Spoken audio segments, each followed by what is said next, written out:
melakukan dialog sosial dengan tema menjaga identitas, membangun ketahanan dan merawat keberlanjutan di era globalisasi. Saya sebagai moderator, nama saya Zilfiatul Soleha, akan memandu jalannya dialog pada hari ini. Mungkin langsung saja ya dengan panelis kita yang pertama untuk perkenalan atau mengungkapkan pendapatnya tentang materi kita. Silakan. Baik, terima kasih Mbak Sylvia sebagai moderator. Perkenalkan, nama saya Dimas Muhammad Rifudin. Saya sebagai panelis pertama. Di sini saya akan membawakan tema menjaga identitas budaya. Baik, pertama, globalisasi memang membawa perubahan yang besar bagi budaya lokal kita. Seiring dengan mudahnya akses ke teknologi dan media sosial, kita menjadi lebih mudah terpapar budaya luar. Hal ini bisa memberikan pengaruh yang signifikan terhadap cara kita berpakaian, berbahasa, bahkan pada nilai-nilai sosial kita. Namun, menjaga identitas budaya tetap penting untuk mempertahankan jati diri kita sebagai bangsa.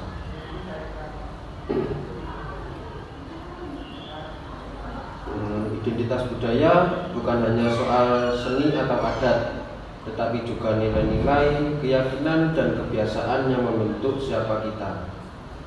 Di era globalisasi, kita harus bijak dalam menyerap budaya asing. Globalisasi tidak bisa dihindari, tetapi yang penting adalah bagaimana kita bisa menyaring apa yang baik dan tetap mempertahankan nilai-nilai lokal yang sudah kita warisi. Selanjutnya, pendidikan memiliki peran yang sangat penting di sini.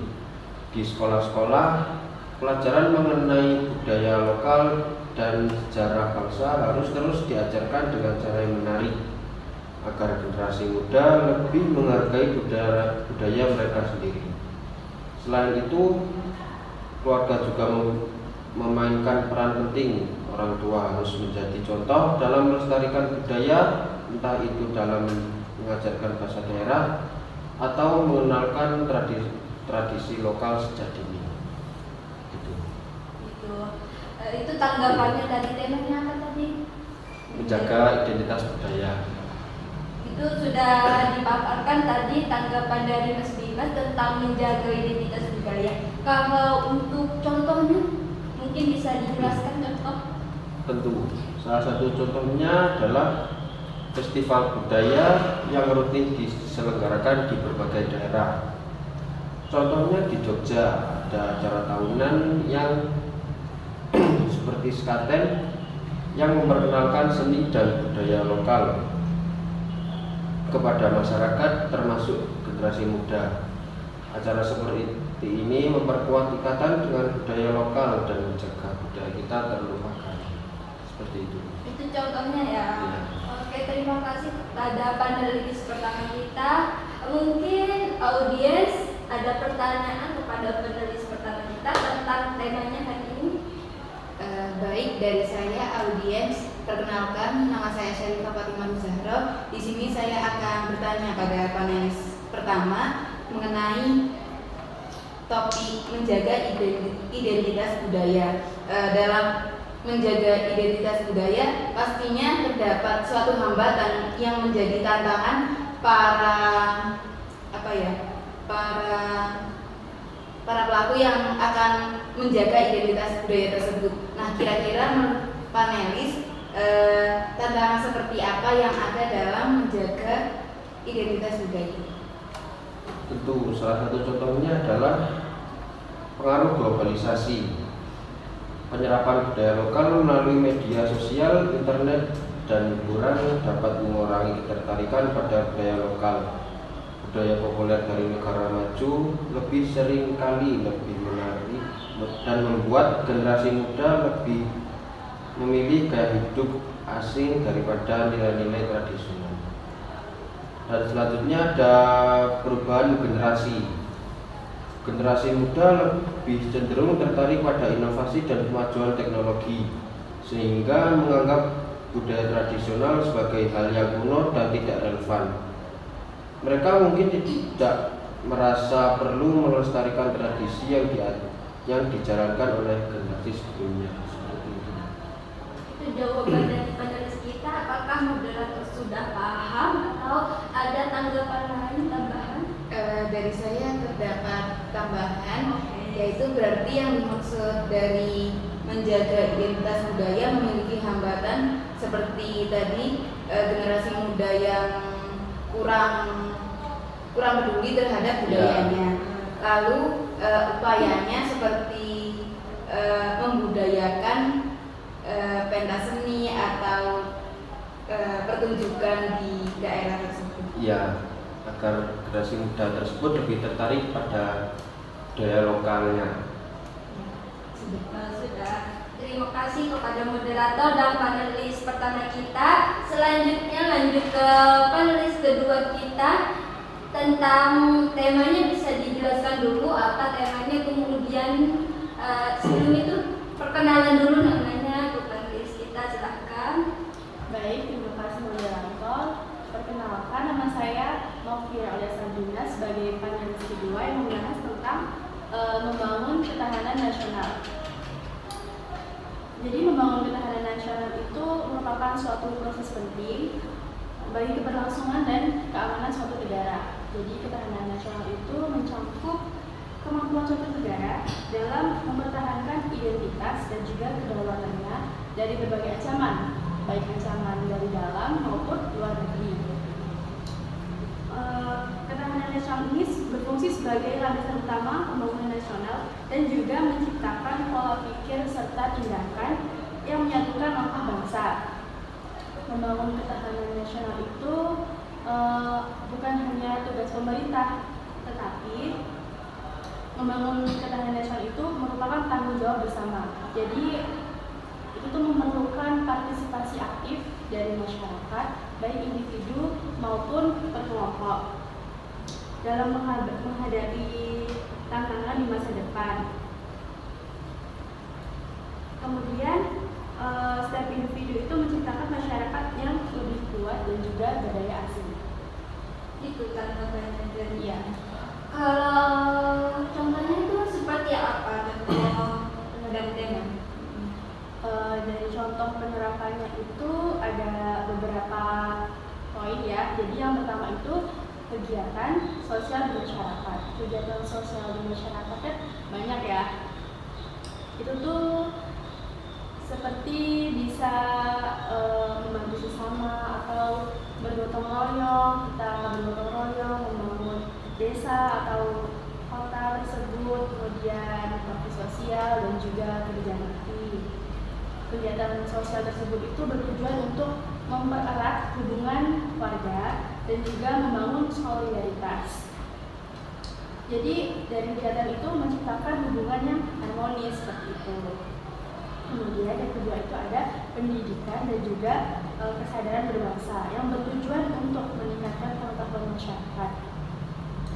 Jadi ada banyak pendidikan ya, seperti pendidikan kewarganegaraan dan juga Pancasila yang diajarkan di sekolah. Nah, di situ merupakan suatu kegiatan yang melibatkan kegiatan sosialisme di kalangan masyarakat juga, yaitu dapat membantu menumbuhkan rasa cinta tanah air, kemudian kebanggaan sebagai warga negara dan juga tanggung jawab terhadap keberlangsungan bangsa. Kemudian yang ketiga itu ada pengembangan ekonomi kerakyatan yang tujuannya untuk menciptakan kemandirian ekonomi dan mengurangi ketergantungan pada modal asing. Kemudian mempererat ekonomi nasional dan juga berkontribusi pada pemerataan kesejahteraan. Yang keempat itu ada partisipasi dalam kebijakan publik yang mengacu pada keterlibatan aktif masyarakat dalam proses pembuatan kebijakan yang mempengaruhi kehidupan mereka, seperti musyawarah, forum diskusi, kemudian ada pemberian masukan tentang rancangan undang-undang, kemudian memastikan bahwa kebijakan itu diambil dan mencerminkan kepentingan masyarakat. Kemudian yang terakhir itu ada pelestarian budaya. Pelestarian budaya ini bertujuan untuk menjaga nilai-nilai tradisi yang dari nenek moyang kita, kemudian menjaga kearifan lokal yang itu menjadi identitas bangsa kita. Kemudian pelestarian budaya itu mencakup upaya melestarikan bahasa daerah seperti itu, kemudian seni tradisional bisa diwariskan melalui festival budaya, kemudian pendidikan seni dan promosi kebudayaan di dalam maupun di luar negeri. Dari pelestarian budaya itu membantu kita untuk memperkuat jati diri bangsa dan juga memperkaya keragaman nasional seperti itu. Seperti itu tanggapannya tadi ya. Kalau udah disampaikan dengan baik tentang materinya pada hari ini, untuk audiens apakah ada pertanyaan juga? Mohon disampaikan. Dari saya sebagai audiens, untuk panelis kedua, saya memiliki pertanyaan mengenai membangun ketahanan pada masyarakat. Bagaimana sih cara untuk mengajak masyarakat untuk berkeinginan atau berpartisipasi aktif dalam membangun ketahanan masyarakat di dalam suatu bangsa tersebut? Jadi untuk mengajak masyarakat berpartisipasi aktif dalam membangun ketahanan nasional itu, kita tuh pertamanya meningkatkan kesadaran dulu. Jadi kita itu mengedukasi masyarakat melalui beberapa media yang dapat diakses seperti seminar gitu. Kemudian bisa juga melalui media massa. Mungkin kita handphone, kita menyebarluaskan itu. Kemudian dari pihak pemerintah juga menyediakan wadah atau wadah partisipasi sebagai pelatihan atau kegiatan sosial yang memungkinkan masyarakat itu berkontribusi secara nyata. Kemudian melibatkan sekolah, komunitas, dan tokoh lokal itu juga efektif untuk membangun kesadaran masyarakat dalam memperkuat rasa kebersamaan dan juga tanggung jawab. Selain itu, intensif berupa penghargaan dari individu juga berperan aktif untuk memotivasi masyarakat dalam berpartisipasi aktif dalam membangun ketahanan nasional. Sudah, dari saya sebagai audiens sudah paham. Selanjutnya ke materi terakhir kita ya pada hari ini. Silahkan untuk penulis kita yang ketiga untuk memperkenalkan materinya, tapi sebelum itu bisa perkenalan diri terlebih dahulu.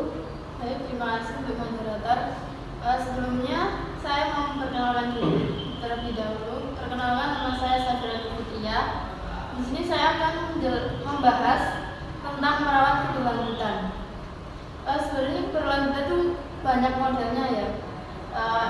Arti keberlanjutan sendiri yaitu konsep yang sangat penting saat ini yang menekankan pada keseimbangan antara manusia dengan keseimbangan ekonominya, lingkungannya. Tujuannya yaitu untuk memastikan bahwa generasi yang akan datang itu dapat menikmati sumber daya alam dan kualitas hidup yang sama seperti kita. Mengapa keberlanjutan itu sangat penting? Karena keterbatasan sumber daya yang jika terus dieksploitasi tanpa perencanaan akan habis dan berdampak pada kehidupan kita. Kemudian perubahan iklim. Manusia yang tidak berkelanjutan menyebabkan perubahan iklim yang ekstrim seperti perubahan kenaikan suhu global, cuaca ekstrim, dan naiknya permukaan air laut. Kemudian kerusakan lingkungan, yaitu seperti pencemaran dan hilangnya keanekaragaman hayati, mengancam ekosistem dan keseimbangan alam. Mungkin itu saja yang bisa saya paparkan. Sudah baik, sudah dipaparkan tadi tentang materinya. Kalau untuk contoh penerapannya itu seperti apa sih? Oh, contoh penerapannya ya. Bentar. Ya, contoh penerapannya yaitu dengan mengurangi sampah, yaitu sampah itu jangan dibuang sembarangan, terus mendaur ulangnya dan mengurangi pemakaian plastik secara terus menerus gitu. Kemudian menghemat energi, yaitu jika kita mau keluar rumah kita itu harus mematikan lampu terlebih dahulu supaya yaitu tadi menghemat energi. Kemudian menghemat air, sama seperti menghemat energi jika tidak dipakai maka setidaknya harus dimatikan gitu. Itu saja. Ya. Untuk audiens, apakah ada pertanyaan lagi? Dari saya sebagai audiens memiliki pertanyaan untuk panelis ketiga yang mempunyai topik pembahasan tentang merawat keberlanjutan di lingkungan masyarakat. Pertanyaan saya, hambatan seperti apa yang ada pada proses dalam merawat keberlanjutan lingkungan? Baik, saya akan menjawab pertanyaannya. Yang pertama yaitu tentunya kesadaran diri sendiri bahwa masyarakat belum sepenuhnya menyadari pentingnya praktik berkelanjutan dan dampaknya terhadap lingkungan dan ekonomi jangka panjang. Kemudian yang kedua itu keterbatasan sumber daya. Implementasi program keberlanjutan sering membutuhkan dana, teknologi, dan tenaga ahli yang memadai yang mungkin tidak tersedia secara merata, terutama di negara berkembang kita saat ini. Yang ketiga resistensi perubahan. Banyak pihak termasuk bisnis dan masyarakat yang enggan mengubah cara tradisional mereka karena kenyamanan atau biaya awal yang dianggap tinggi dalam mengadopsi praktik ramah lingkungan. Kemudian regulasi yang lemah atau tidak konsisten, yang mana kebijakan pemerintah kurang mendukung regulasi yang tidak ketat atau pelaksanaan yang tidak konsisten sering menjadi penghambat dalam merawat keberlanjutan. Yang terakhir yaitu konflik kepentingan ekonomi. Kadang-kadang kepentingan jangka pendek atau kepentingan untuk ekonomi bertentangan dengan upaya keberlanjutan, terutama dalam sektor-sektor seperti pertambangan, industri dan yang lainnya. Mungkin gimana audiens? Sudah bisa dicukupkan. Wah, kayaknya dialog kita seru sekali ya hari ini. Terima kasih banyak untuk para panelis sama audiens. Harapannya setelah dialog ini kita mendapatkan wawasan, terutama untuk generasi penerus bangsa, bagaimana tetap menjaga identitas dan melestarikan budaya Indonesia. Sekian saja untuk dialog hari ini. Saya sebagai moderator mohon maaf apabila terdapat kesalahan. Kurang lebihnya mohon maaf. Wassalamualaikum warahmatullahi wabarakatuh. Waalaikumsalam